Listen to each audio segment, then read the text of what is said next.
Chapter 2. In the month of July, 1947, having saved about $50 from old veteran benefits, I was ready to go to the West Coast. My friend, Remy Bunkor, had written me a letter from San Francisco saying I should come and ship out with him on a round-the-world liner. He swore he could get me into the engine room. I wrote back and said I'd be satisfied with an old freighter so long as I could take a few long Pacific trips and come back with enough money to support myself in my aunt's house while I finished my book. He said he had a shack in Mill City, and I would have all the time in the world to write there while he went through the rigmarole of getting the ship. He was living with a girl called Leanne, he said. She was a marvelous cook, and everything would jump. Remy was an old prep school friend, a Frenchman brought up in Paris, and a really mad guy. I didn't know how mad at this time, so he expected me to arrive in 10 days. My aunt was all in accord with the trip to the West. She said it would do me good. I'd been working so hard all winter and staying in too much. She didn't even complain. When I told her I'd have to hitchhike some, all she wanted was for me to come back in one piece. So, leaving my big half manuscript sitting on top of my desk and folding back my comfortable home sheets for the last time one morning, I left with my canvas bag in which a few fundamental things were packed and took off for the Pacific Ocean with the $50 in my pocket. I'd been poring over maps of the United States in Patterson for months, even reading books about the pioneers and savoring names like Platte and Cimarron and so on.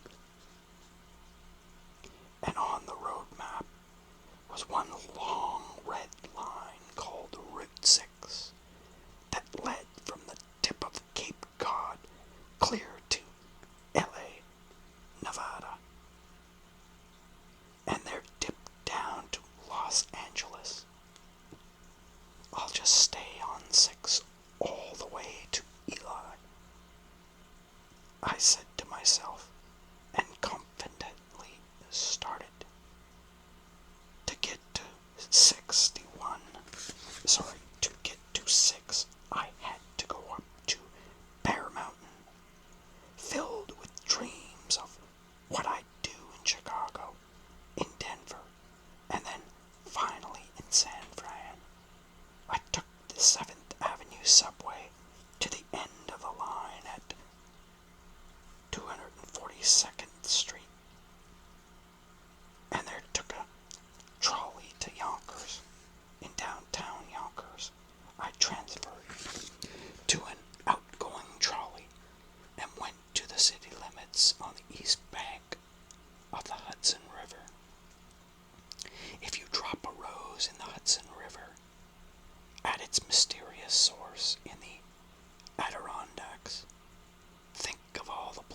smoky trees and dismal wilderness rising to the skies.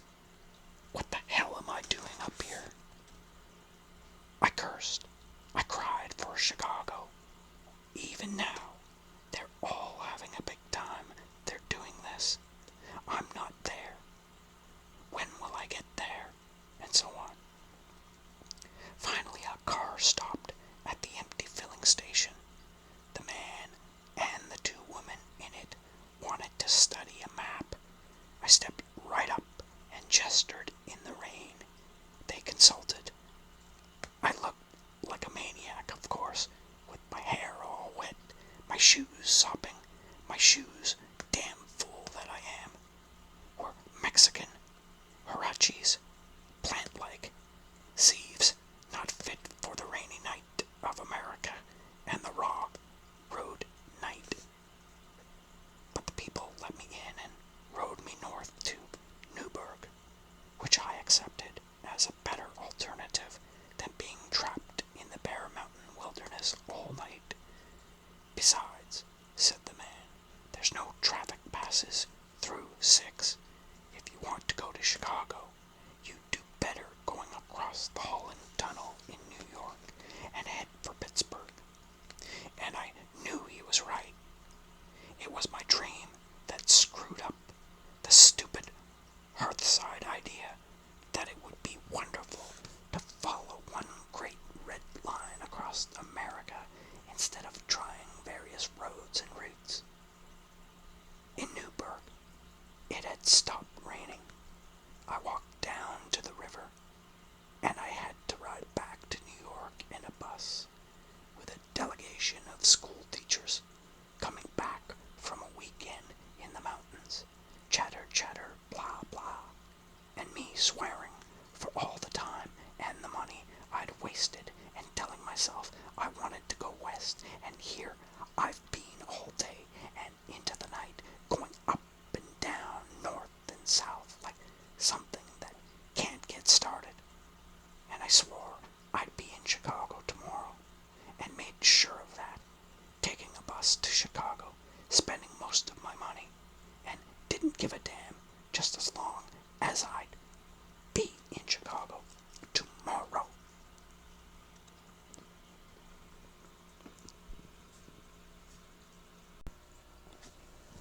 Chapter 3.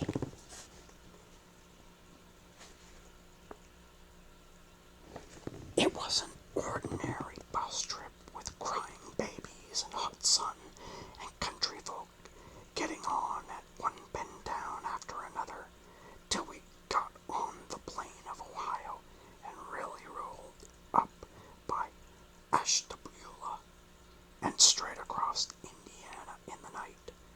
I arrived in Chapt quite early in the morning, got a room in the Y, and went to bed with a very few dollars in my pocket. I dug Chicago after a good day's sleep.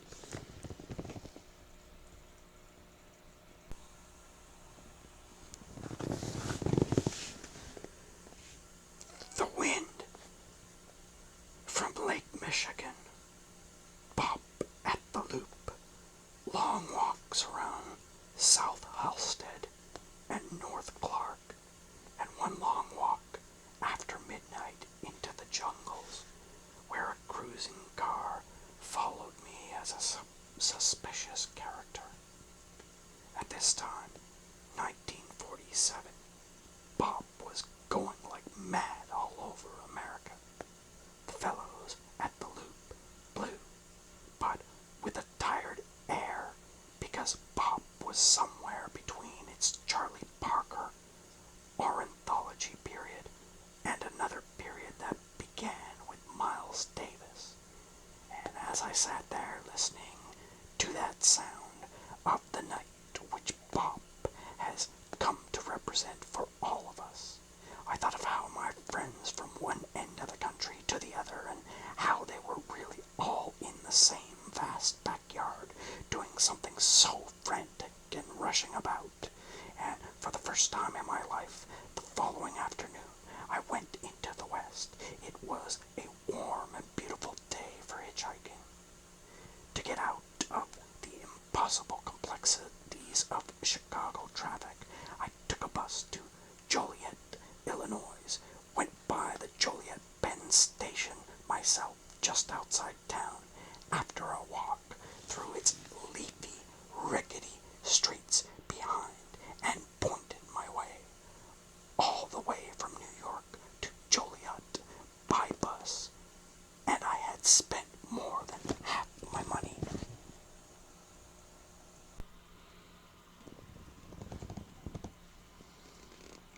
first ride was a dynamite truck with a red flag, about 30 miles into Great Green, Illinois. The truck driver pointing out the place where Route 6, which we were on, intersects Route 66, before they both shoot west for incredible distances. Along about 3 in the afternoon, after an apple pie and ice cream in a roadside stand, a woman stopped for me in a little coupe. I had a twinge of hard joy as I ran after the car, but she was a middle-aged woman, actually the mother of sons my age, and wanted somebody to help her drive to Iowa. I was all for it. Iowa, not so far from Denver, and once I got to Denver, I could relax. She drove the first few hours, at one point insisted on visiting an old church somewhere, as if we were tourists, and then I took over the wheel and, though I'm not much of a driver, drove clear through the rest of Illinois to Davenport, Iowa, via Rock Island. And here, for the first time in my life, I saw my beloved Mississippi River, dry in the summer haze, low water, with its big rank smell that smells like the raw body of America itself because it washes it up. Rock Island railroad tracks, shacks, small downtown section, and over the bridge to Davenport. Same kind of town, all smelling of sawdust in the warm Midwest sun. Here, the lady had to go on to her Iowa hometown by another route, and I got out. The sun was going down. I walked, after a few cold beers, to the edge of town, and it was a long walk. All the men were driving home from work, wearing railroad hats, baseball hats, all kinds of hats, just like after work in any town, anywhere. One of them gave me a ride up the hill and left me at a lonely crossroads on the edge of the prairie. It was beautiful there. The only cars that came by were farmer cars. They gave me suspicious looks. They clanked along. The cows were coming home. Not a truck. A few cars zipped by. A hot rod kid came by with his scarf flying. The sun went all the way down, and I was standing in the purple darkness. Now I was scared. There weren't even any lights in the Iowa countryside. In a minute, nobody would be able to see me. Luckily, a man going back to Davenport gave me a lift downtown, but I was right where I started from. I went to sit in the bus station and think this over. I ate another apple pie and ice cream. That's practically all I ate all the way across the country. I knew it was nutritious, and it was delicious, of course. I decided to gamble. I took a bus in downtown Davenport. After spending a half hour watching a waitress in the bus station cafe, and rode to the city limits, but this time near the gas stations. Here the big trucks roared, wham, and inside 2 minutes, one of them cranked to a stop for me. I ran for it, with my soul whooping. And what a driver! A great big tough truck driver with popping eyes and a hoarse raspy voice, who just slammed and kicked at everything and got his rig underway and paid hardly any attention to me, so I could rest my tired soul a little. For one of the biggest troubles hitchhiking is having to talk to innumerable people, make them feel that they didn't make a mistake picking you up, even entertain them almost, all of which is a great strain when you are going all the way and don't plan to sleep in hotels. The guy just yelled above the roar, next, and he bawled out that thing clear to Iowa City and yelled me the funniest stories about how he got around the law in every town and had an unfair speed limit, saying over and over again, "Them goddamn cops can't put no flies on my ass." Just as we rolled into Iowa City, he saw another truck coming behind us, and because he had to turn off at Iowa City, he blinked his tail lights at the other guy and slowed down for me to jump out, which I did with my bag, and the other truck, acknowledging this exchange, stopped for me, and once again, in a twink of nothing, I was in another big high cab, all set to go hundreds of miles across the night, and was I happy. And the new truck driver was as crazy as the other, and yelled just as much, and all I had to do was lean back and roll on. Now I could see Denver looming ahead of me like the promised land, way out there beneath the stars, across the prairie of Iowa and the plains of Nebraska. And I could see the greater vision of San Francisco beyond, like jewels in the night. He bawled the jack and told stories for a couple of hours, then at a town in Iowa, where years later Dean and I were stopped on suspicion in what looked like a stolen Cadillac. He slept a few hours in the seat. I slept too, and took one little walk along the lonely brick walls, illuminated by one lamp, with the prairie brooding at the end of each little street, and the smell of the corn like dew in the night. He woke up with a start at dawn. Off we roared, and an hour later the smoke of Des Moines appeared ahead over the green cornfields. He had to eat his breakfast now and wanted to take it easy, so I went right on into Des Moines. About 4 miles, hitching a ride with 2 boys from the University of Iowa, and it was strange sitting in their brand new comfortable car and hearing them talk of exams as we zoomed smoothly into town.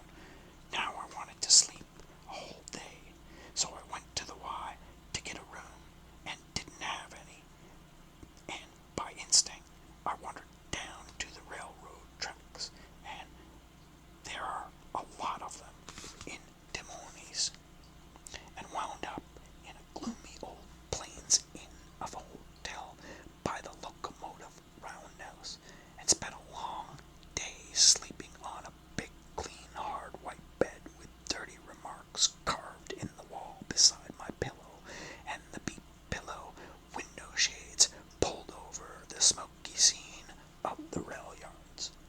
I woke up as the sun was reddening, and that was the one distinct time in my life, the strangest moment of all, when I didn't know who I was. I was far away from home, haunted and tired with travel, in a cheap hotel room I'd never seen, hearing the hiss of steam outside and the creak of the old wood of the hotel, and 4 steps upstairs, and all the sad sounds, and I looked at the cracked high ceiling and really didn't know who I was for about 15 strange seconds. I wasn't scared. I was just somebody else, some stranger, and my whole life was a haunted life, the life of a ghost. I was halfway across America, at the dividing line between the east of my youth and the west of my future, and maybe that's why it happened right there and then, that strange red afternoon. But I had to get going and stop moaning, so I picked up my bag, said so long to the old hotel keeper sitting by his spittoon, and went to eat. I ate apple pie and ice cream,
should have said no, because he looked pretty awful on the road. But we stuck together and got a ride with a taciturn man to Stewart, Iowa, a town in which we were really stranded. We stood in front of the railroad ticket shack in Stewart, waiting for the westbound traffic till the sun went down. A good 5 hours, dawdling away the time, at first telling ourselves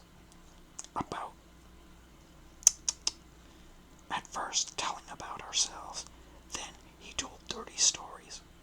Then we just kicked pebbles and made goofy noises to one kind and another. We got bored. I decided to spend $1 on beer. We went to an old saloon in Stewart and had a few. There he got as drunk as he ever did in his 9th Avenue night back home, and yelled joyously in my ear all the sordid dreams of his life.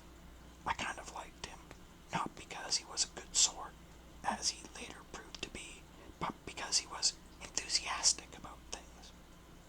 We got back on the road in the darkness, and of course nobody stopped and nobody came by much.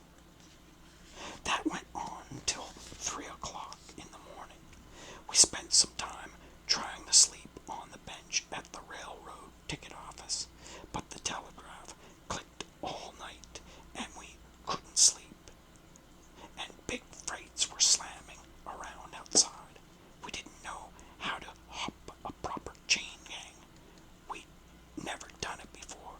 We didn't know whether they were going east or west, or how to find out, or what boxcars and flats and de-iced reefers to pick, and so on. So when the Omaha bus came through just before dawn, we hopped on it and joined the sleeping passengers. I paid for his fare as well as mine. His name was Eddie. He reminded me of my cousin-in-law from the Bronx. That was why I stuck with him. It was like having an old friend along, a smiling, good-natured sort to goof along with. We arrived at Council Bluffs at dawn. I looked out. All winter I'd been reading of the great wagon parties that held council there before hitting the Oregon and Santa Fe trails, and of course now it was only cute suburban cottages of one damn kind and another, all laid out in the dismal gray dawn. Then Omaha, and by God, the first cowboy I saw walking along the bleak walls of the wholesale meat warehouses in a 10-gallon hat and Texas boots looked like any beat character of the brick-walled dawns of the East, except before the get-up. We got off the bus and walked clear up the hill, the long hill formed over the millenniums by the mighty Mississippi, alongside of which Omaha is built, and got out of the country and stuck our thumbs out. We got a brief ride from a wealthy rancher in a 10-gallon hat, who said the valley of the Platte was as great as the Nile Valley of Egypt, and as he said so, I saw the great trees in the distance that snaked with the riverbed, and the great verdant fields around it, and almost agreed with him. Then, as we were standing at another crossroads, and it was starting to get cloudy, another cowboy, this one 6 feet tall in a modest half-gallon hat, called us over and wanted to know if either one of us could drive. Of course, Eddie could drive, and he had a license, and I didn't. Cowboy had 2 cars,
one piece.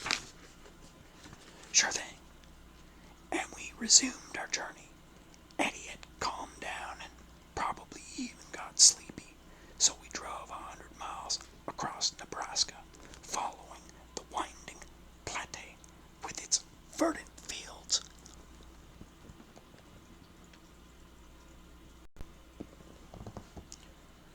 During the Depression, said the cowboy to me, I used to hop freights at least once a month. In those days, you'd see hundreds of men riding a flat car or in a boxcar, and they weren't just bums. There were all kinds of men out of work and going from one place to another, and some of them just wandering. It was like that all over the West. Brakemen never bothered you in those days. I don't know about today. Nebraska, I ain't got no use for.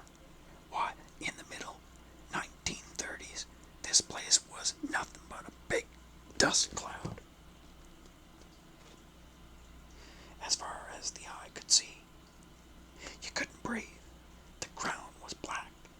I was here in those days. They can give Nebraska back to the Indians, far as I'm concerned. I hate this damn place more than any place in the world. Montana's my home now. Missoula. You come up there sometime and see God's country.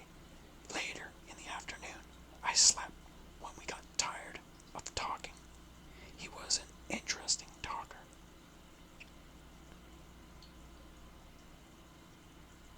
We stopped along the road for a bite to eat. The cowboy went off to have a spare tire patched, and Eddie and I sat down at a kind of homemade dinner.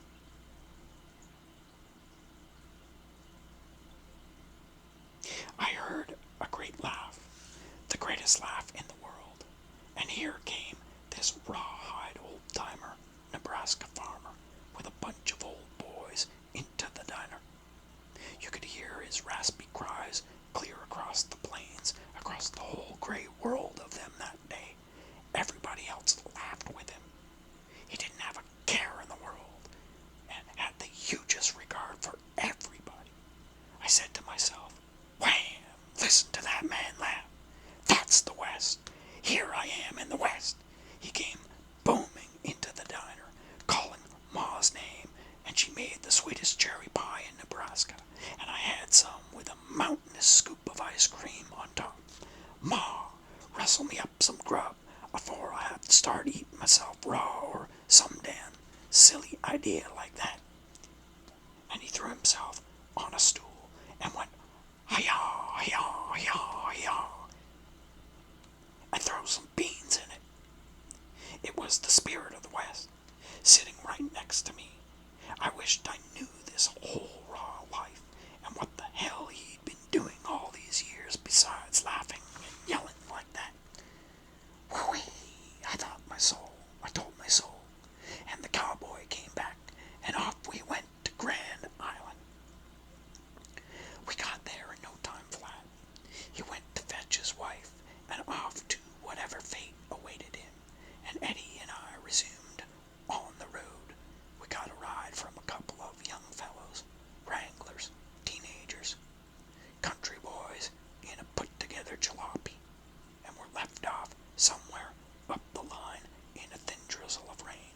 Then an old man who said nothing, and God knows why he picked us up, took us to Shelton. Here Eddie stood forlornly in the road in front of a staring bunch of short, squat Omaha Indians who had nowhere to go and nothing to do. Across the road was the railroad track and the water tank saying Shelton. Damn me, said Eddie with amazement. I've been in this town before. It was years ago, during the war, at night, late at night, when everybody was sleeping. I went out on the platform to smoke, and there we was in the middle of nowhere, and black as hell. And I look up and see that name, Shelton, written on the water tank. Bound for the Pacific, everybody snoring, every damn dumb sucker, and we only staying a few minutes, stoking up for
sailed off across the plains in the direction of our desires. It started to rain harder. A tall, lanky fellow in a gallon hat stopped his car on the wrong side of the road and came over to us. He looked like a sheriff. We prepared our stories secretly. He took his time coming over. You boys going to get somewhere or just going? We didn't understand his question, and it was a damn good question. Why? We said. Well, I own a little carnival that's pitched a few miles down the road, and I'm looking for some old boys willing to work and make a buck for themselves. I've got a roulette concession and a wooden ring concession. You know, the kind you throw around dolls and take your luck. You boys want to work for me, you can get 30% of the take. Room and board? Question mark. You can get a bed, but no food. You'll have to eat in town. We travel some. We thought it over. It's a good opportunity, he said, and waited patiently for us to make up our minds. We felt silly and didn't know what to say, and I, for one, didn't want to get hung up with a carnival. I was in such a bloody hurry to get to the gang in Denver. I said, I don't know. I'm going as fast as I can, and I don't think I have the time. Eddie said the same thing, and the old man waved his hand and casually sauntered back to his car and drove off. And that was that. We laughed about it a while and speculated about what it would have been like. I had visions of a dark and dusty night on the plains and the faces of Nebraska. Families wandering by with their rosy children looking at everything with awe. And I know I would have felt like the devil himself, rooking them with all those cheap carnival tricks, and the Ferris wheel revolving in the flatlands, darkness, and God Almighty, the sad music of the merry-go-round, and me wanting to get on to my goal and sleeping in some kilt wagon on a bed of burlap. Eddie turned out to be a pretty absent-minded pal of the road. A funny old contraption rolled by, driven by an old man. It was made of some kind of aluminum, square as a box. A trailer, no doubt, but a weird, crazy Nebraska homemade trailer. He was going very slow and stopped. We rushed up. He said he could only take one. Without a word, Eddie jumped in and slowly rattled from my sight, and wearing my wool plaid shirt. Well, alackaday, I kissed the shirt goodbye. It had only sentimental value in any case. I waited in our personal, god-awful shelter for a long, long time, several hours, and I kept thinking it was getting night. Actually, it was only early afternoon, but dark. Denver. Denver. How would I ever get to Denver? I was just about giving up and planning to sit over coffee when a fairly new car stopped, driven by a young guy. I ran like mad. Where are you going? Denver. Well, I can take you 100 miles up the line. Grand, you saved my life. I used to hitchhike myself. That's why I always pick up a fellow. I would too if I had a car. And so we talked, and he told me about his life, which wasn't very interesting, and I started to sleep some, and woke up right outside the town of Gotham.